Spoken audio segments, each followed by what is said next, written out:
Bonjour, voici l'histoire de Chipikata et la sorcière.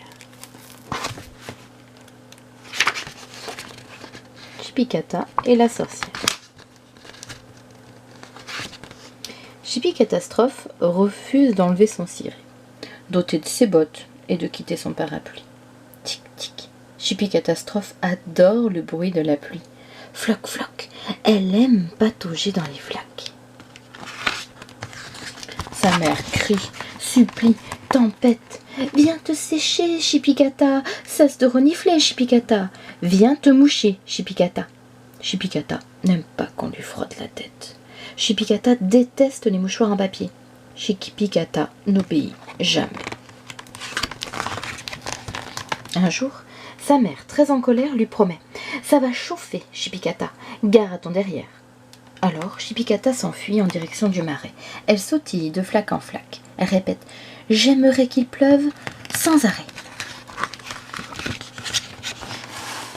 Au fond du marais vit une sorcière, véritable teigne, sale comme un peigne, qui rêve de noyer le pays sous un déluge d'eau. Cette sorcière est si méchante que les sorcières ordinaires ne lui parlent même plus.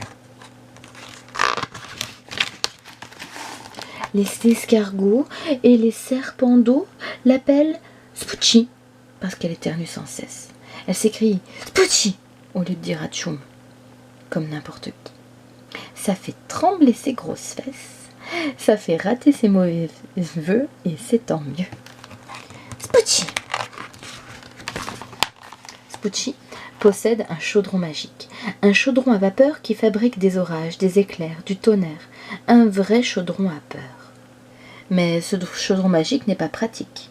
Spoochie doit pédaler pour obtenir des orages, les éclairs, le tonnerre, pédaler fort, vite et longtemps.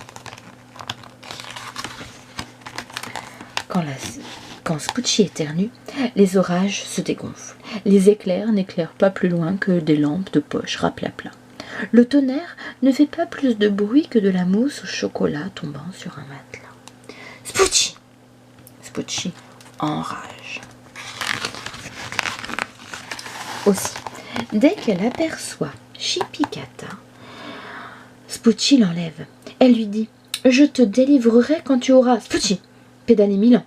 Peut-être avant, Spoochie, si tu fabriques un orage fantastique pour noyer le pays. » Spoochie se met à ricaner.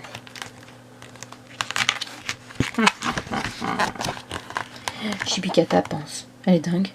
Je ne veux pas rester prisonnière d'une aussi vilaine sorcière. » Chipikata regrette d'être venue jusque-là. Elle a peur. Elle a envie de pleurer.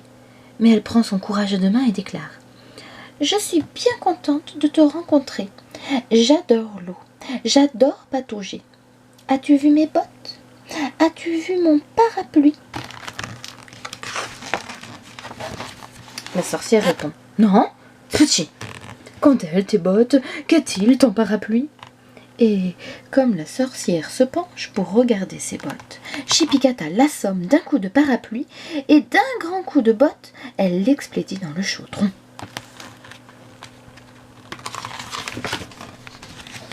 Alors, Chipikata pédale si vite que le ciel se couvre d'or et d'encre. Il tonne fort. D'abord, il pleut des gouttes, larges comme des crêpes. Chipikata s'en amuse. Puis, il tombe des cordes, des seaux, des escargots et des serpents d'eau. Ça grouille. Chipikata frissonne.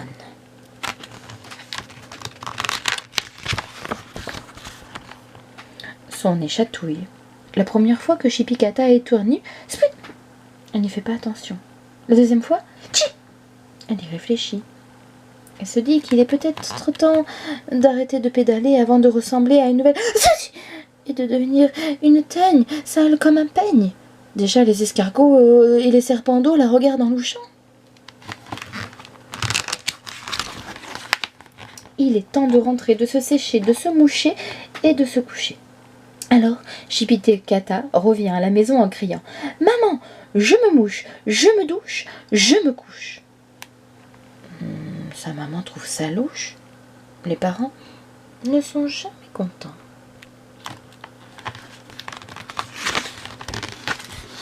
Et voici les auteurs de ce livre. Bonne journée, au revoir.